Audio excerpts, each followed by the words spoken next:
नमस्कार, आप देख रहे हैं स्पेशल रिपोर्ट और आपके साथ में विजेंद्र सोलंकी। जल, थल और नभ में भारतीय सेना सुपर स्ट्रॉन्ग है, लेकिन व्यापार के लिए जल उतना ही जरूरी जितना थल है। और जल यानी समुद्र की सीमाएं जमीनी बॉर्डर की तरह दिखती नहीं है, लेकिन होती जरूर है। और इन्हीं सीमाओं में व्यापार फंस जाता है। भारत को मिडिल ईस्ट में व्यापार करने के लिए 5 ट्रिलियन की अर्थव्यवस्था बनने के लिए एक ऐसा पोर्ट यानी बंदरगाह की जरूरत थी जो उसे आत्मनिर्भर कर सके, क्योंकि मध्य एशिया से भारत को जोड़ने के लिए अभी तक पाकिस्तान से होकर जाना पड़ता था, चाहे जमीनी रास्ता हो या फिर समुद्री रास्ता। बिल्कुल उसी तरीके से अगर रसिया में व्यापार करना है तो चाइना से होकर गुजरना पड़ता था। लेकिन अब भारत ने चुनाव के बीच में इंटरनेशनल विक्ट्री हासिल की है, एक ऐसी विक्ट्री जो पाकिस्तान और चीन के मंसूबों को बर्बाद कर रही है और अमेरिका की गीदड़ भभकी को बेअसर कर रही है। आज हम आपको बताएंगे ईरान के चाबहार बंदरगाह पर भारत के नियंत्रण के मायने क्या है और इसका अब क्या असर पड़ेगा, क्योंकि यह है भारत का चाबहार 5 ट्रिलियन अर्थव्यवस्था का सेतु।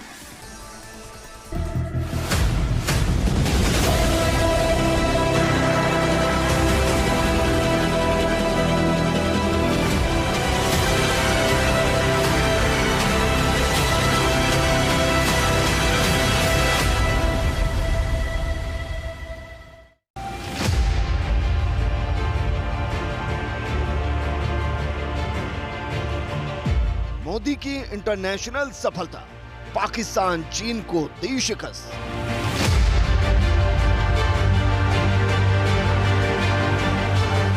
अमेरिका की गीदड़ भभकी धरी रह गई, मिडिल ईस्ट के साथ होगा सीधा कनेक्शन।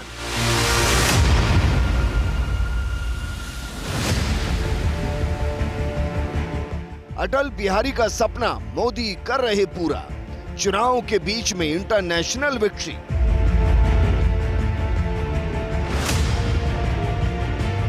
पाकिस्तान के गवादर पोर्ट को बाय बाय, भारत का होगा चाबहार पोर्ट। 5 ट्रिलियन का सपना अब होगा साकार। पाकिस्तान चीन पर रख सकेगा सीधी नजर। गैस, तेल और गेहूं का निर्यात आयात होगा निर्बाध।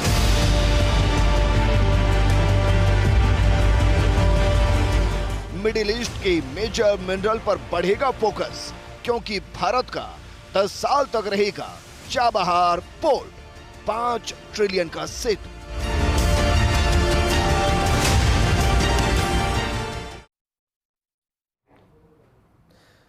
तो जो चाबहार पोर्ट भारत के हिस्से में आया है 10 साल के लिए, सबसे बड़ा सवाल यही है कि सवाल वो कौन कौन से जो उठ रहे हैं और जिनके जवाब शायद आप भी जानना चाहते हैं। तो जरा देखिए चाबहार पोर्ट के साथ वो कौन कौन से सवाल हैं, जरा डालिए। सवाल नंबर 1, भारत को इससे फायदा क्या होगा, ये हम आपको समझाएंगे।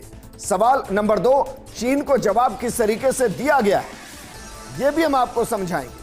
हम आपको समझाएंगे मिडिल ईस्ट से जिस जुड़ाव की बात कर रहे हैं वो जुड़ाव किस तरीके से होगा और उससे भारत को क्या फायदा होगा, ये भी आपको समझाएंगे। अमेरिका का जो प्रतिबंध और जिस तरीके की धमकी दी गई है उसकी दरअसल असल हकीकत क्या है, ये भी हम आपको बताएंगे। और पाकिस्तान को किस तरीके से करारा जवाब दिया गया है, ये भी हम आपको बताएंगे, क्योंकि जो चाबहार पोर्ट भारत के साथ कनेक्ट हुआ है वो ओमान की खाड़ी से भी जुड़ता है और ये ईरान में स्थित पहला डीप वाटर पोर्ट है। इसको जरा आपको समझाते हैं, क्योंकि इसको हम आपको गूगल मैप के जरिए समझाते हैं, गूगल अर्थ के जरिए समझाते हैं, क्योंकि जो अर्थ आपको दिखाई दे रही है पूरी दुनिया इसी के इर्द गिर्द है। और इसके अंदर जब हम चाबहार पोर्ट को सर्च करते हैं तो जरा देखिए, आपको सबसे पहले ये लोकेशन समझनी पड़ेगी कि जिस पोर्ट का हम जिक्र कर रहे हैं वो दरअसल ये पोर्ट है और ये पोर्ट अब भारत के पास होगा। इस पोर्ट के मायने क्या है, इसको अब पृथ्वी के जरिए ही समझिए, गूगल के मैप के जरिए ही समझिए। जरा देखिए, ये जो पोर्ट है ये पोर्ट अब भारत के हिस्से में है।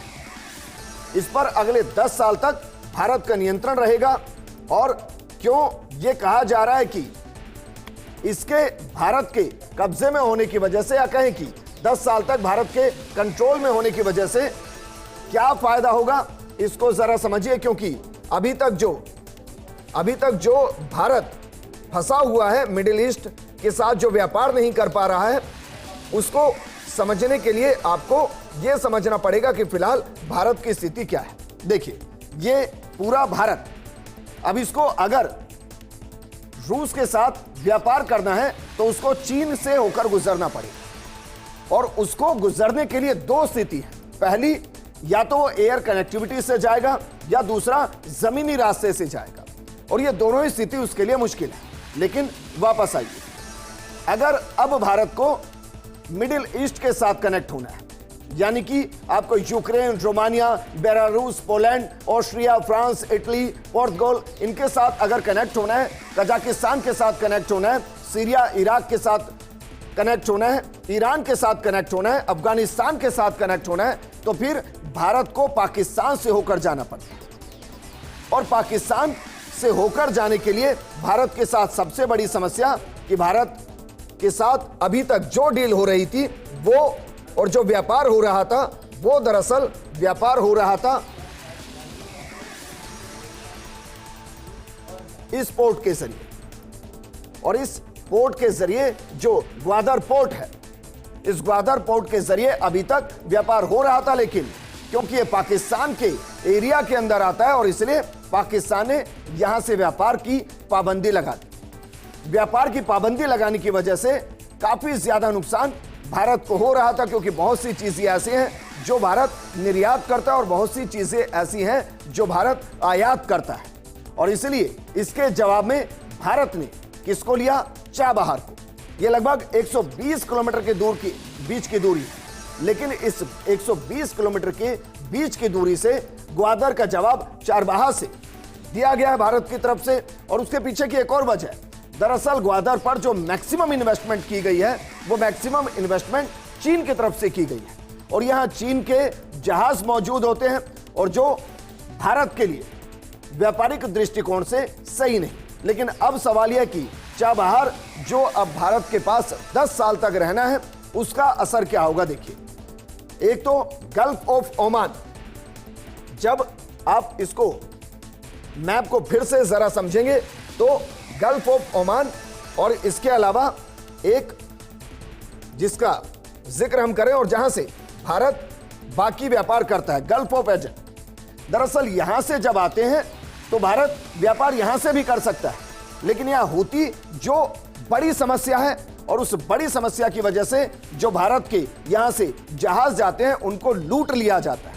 इसके अलावा इजराइल और सीरिया, जिस तरीके के कॉन्फ्लिक्ट यहां चलते हैं, यह भी एक बड़ी समस्या, और इसकी वजह से जो यहां से पूरे के पूरे सामान का निर्यात होता है या आयात होता है, उस पर खर्चा बढ़ता है, और उस खर्चे को कंट्रोल करने के लिए अब भारत ने चाबहार, ये जो जगह है, इस पर 10 साल के लिए कॉन्ट्रैक्ट किया है।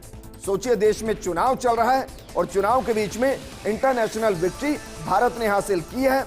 इसलिए भी किया क्योंकि अमेरिका ने कहा कि वह प्रतिबंध लगा देगा, लेकिन भारत ने परवाह नहीं की और पाकिस्तान को जवाब दिया, क्योंकि जो यहां हमने आपको बताया गद्दावर पोर्ट जो है वो दरअसल पाकिस्तान और चीन दोनों उसका इस्तेमाल भारत पर नजर रखने के लिए करते हैं। लेकिन अब चाबहार पोर्ट के जरिए भारत उन पर नजर रख सकेगा, और ये पाकिस्तान और चीन को एक करारा जवाब होगा, क्योंकि इसके जरिए ही जो $5 ट्रिलियन की इकॉनमी जिसका हम जिक्र कर रहे हैं वो आपको नजर आएगी, क्योंकि एक बड़ा व्यापार जो है वो बड़ा व्यापार इसी पोर्ट के जरिए होता है, जो दरअसल ये पोर्ट है। और इसको जरा समझने की कोशिश कीजिए, क्योंकि ये जो पोर्ट है यही एक बड़ा हिस्सा है जो भारत के कंट्रोल के अंदर आया है, और इस पोर्ट को जब आप देखेंगे तो फिर आपको काफी हद तक कई चीजें समझ में आएंगी, क्योंकि ये वो पूरा पोर्ट है जिसके जरिए काम होगा और जिस पर 10 साल के लिए भारत ने कंट्रोल किया है, और 10 साल ये भारत के पास रहने वाला है। लेकिन सवाल ये भी है कि भारत ने जो काम किया है उस पर पोर्ट में अब तक किस तरीके से काम हुआ और यह कब से प्लानिंग चल रही है। दरअसल चाबहार पोर्ट पर वाजपेयी सरकार के इस समय से ही काम चल रहा है, ऐसा नहीं अभी से शुरू हुआ। 2003 से इस पर काम शुरू हुआ और दोनों देशों के बीच बातचीत शुरू हुई। इसके बाद अमेरिका की ईरान से चली तनातनी के बीच इसको रोक दिया गया। फिर 2013 में पूर्व प्रधानमंत्री डॉक्टर मनमोहन सिंह ने इसके लिए 800 करोड़ रुपए निवेश करने की बात कही। इस पर बात तब आगे बढ़ी जब 2016 में प्रधानमंत्री नरेंद्र मोदी ने ईरान का दौरा किया। मोदी ने ईरानी राष्ट्रपति और अफगानिस्तान के राष्ट्रपति के साथ इस पर हस्ताक्षर किए थे। भारत ने चाबहार के एक टर्मिनल में 700 करोड़ रुपए निवेश करने की भी घोषणा की। भारत ने इसके विकास के लिए 1250 करोड़ रुपए का कर्ज देने की भी घोषणा की। इसके बाद 2018 में ईरान के राष्ट्रपति हसन रूहानी भारत आए और दोनों के बीच बंदरगाह में भारत की भूमिका में विस्तार से बात की गई। फिर पिछले साल नवंबर में कनेक्टिविटी को बढ़ावा देने पर चर्चा की गई।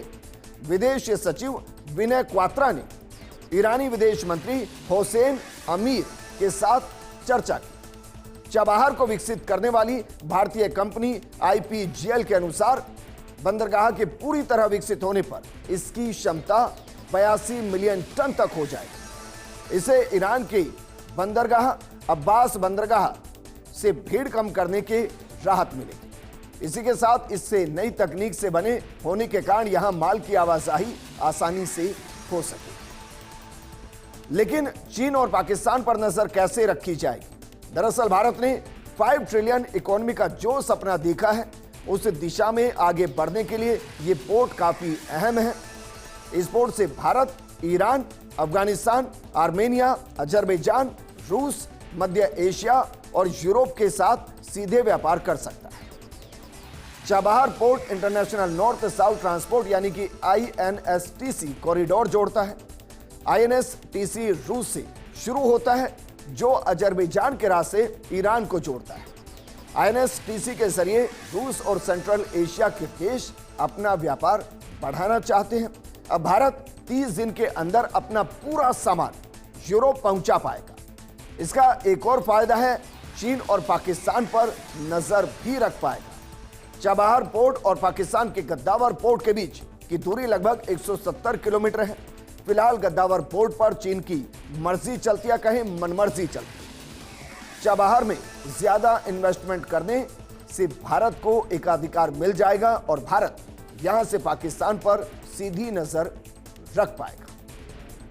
लेकिन 10 साल के लिए जो समझौता हुआ है उसके मायने क्या है, ये भी आपको समझा रहे हैं। जरा इसको भी समझने की कोशिश कीजिए कि 10 साल के लिए जो समझौते हुए वो क्या है।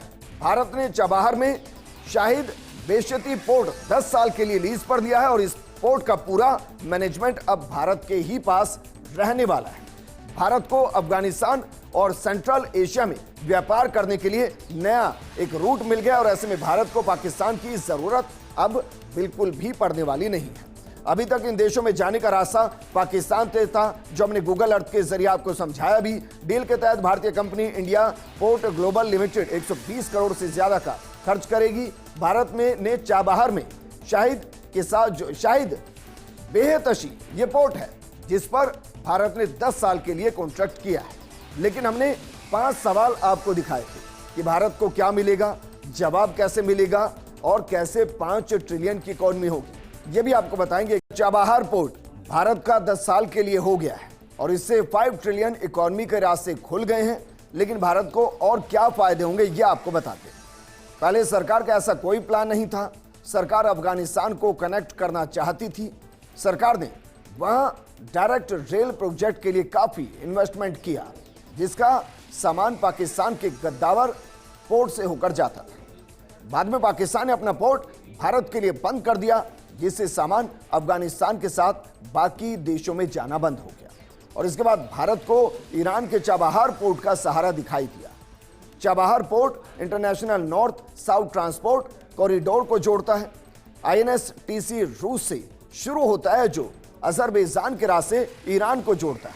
फिर ईरान का चाबहार पोर्ट नवी मुंबई के जवाहरलाल नेहरू पोर्ट को जोड़ता है। यही पोर्ट सेंट्रल एशिया, यूरोप और मिडिल ईस्ट को भी जोड़ता है।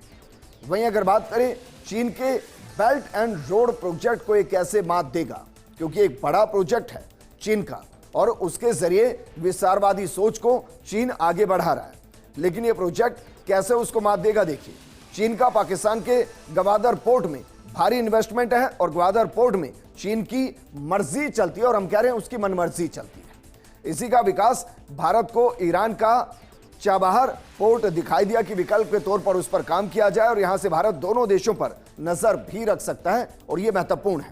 पिछले कुछ सालों से मिडिल ईस्ट में चीन का इन्वेस्टमेंट बढ़ा है और इसलिए भारत को उधर कंट्रोल करना है और काउंटर करने के लिए भारत ने चाबहार पोर्ट पर भारी इन्वेस्टमेंट किया है। इसके अलावा अगर बात की जाए कि मिडिल ईस्ट कॉरिडोर पर क्या प्रभाव होगा, यह भी हम आपको जरा समझा रहे हैं। इसको भी जरा समझिए कि मिडिल ईस्ट का जो कॉरिडोर है उस पर क्या प्रभाव पड़ेगा। दरअसल 2023 में G20 की बैठक के दौरान IMEC पर सभी देशों की सहमति बनी थी। इस कॉरिडोर से भारत मिडिल ईस्ट और यूरोप के साथ व्यापार कर पाएगा। इसमें भारत, UAE, सऊदी अरब, जॉर्डन, इजराइल, ग्रीस और यूरोप शामिल है। इसके बाद से ईरान परेशान था, उसे लगने लगा वो दुनिया में अकेला ना रह जाए। रूस यूक्रेन जंग के कारण पूरी दुनिया में अलग होने लगा था ईरान और रूस को चाबहार से फिर से बाकी देशों के साथ व्यापार का मौका मिलेगा। लिहाजा वो इसके लिए मान गए और भारत को इससे फायदा हुआ। लेकिन अमेरिका अब क्या करेगा? उसने धमकी दी वो प्रतिबंध लगा देगा। तो जरा देखिए अमेरिका के पास भी विकल्प क्या है। भारत ने इस पोर्ट को लेकर अमेरिका से भी बात की है। अमेरिका को पहले ही मना लिया गया है जिससे वो ईरान पर कोई ऐसा प्रतिबंध नहीं लगाएगा जिसका खामियाजा भुगतना पड़े। अमेरिका चाबहार पोर्ट पर कुछ खास नहीं कर सकता, यह भी हकीकत। इसमें केवल रूस और ईरान ही असर डाल सकते हैं, लेकिन दोनों के साथ तो भारत व्यापार कर रहा है।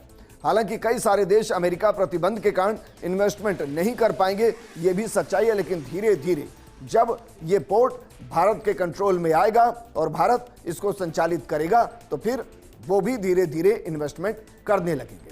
हमने खबर आपको इसलिए दिखाई ताकि आप चुनाव के माहौल से थोड़े से बाहर आएं, एक पॉजिटिव न्यूज़ आपके बीच में हो और आपको एहसास हो कि भारत में एक तरफ चुनाव चल रहे हैं और दूसरी तरफ सरकार वो तमाम काम कर रही है जो सामरिक दृष्टिकोण से बेहद महत्वपूर्ण है। और ये सिर्फ एक पोर्ट नहीं है, इस पोर्ट के जरिए भारत के विकासशील से विकसित राष्ट्र की तरफ बढ़ने का जो सपना 5 ट्रिलियन के साथ दिखा है वो पूरा होता नजर आएगा। नमस्कार।